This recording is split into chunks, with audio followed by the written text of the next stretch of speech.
atiku terese aloh iki mergo kowe sing jalari lamise janjimu kaya ombake banyu gede pantere alon nanging ra iso dikuku krasane ngawakku njaba lara jero ngilu mikirne anggonmu supra kahanan uripku aku kudu piye yen wis dadi kaya ngene tak coba ngalekke arep nganggo cara apa wae kapten aku pengen oleng mergo tresno wis ra kacen kapten ben kabeh kelalen aku pengen oleng kapten kendang wenehono tresno ben ra nyesek dodo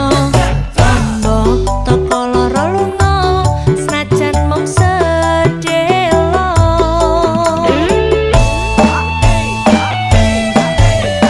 wis biasane aku mbok larani saiki pengen piye yen ngene iki ngalor ngidul golek tombo syukur oleh kantine tresno senadyan iki mung sedelo ya wis ora apa-apa sing penting wis ra krasa rasa larane lali ros lirane sing wis gawe atiku oleh wae kapten aku pengen oleng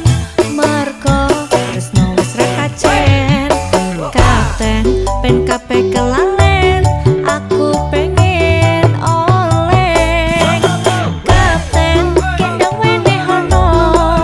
tresno ben ra nyesek dodo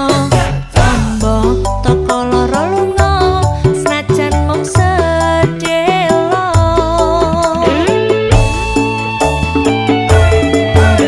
mabur keluar atiku tambah ajur kelingan kowe wis mendingan tak tutur aja maneh tak tandur aku wis kesel jujur atiku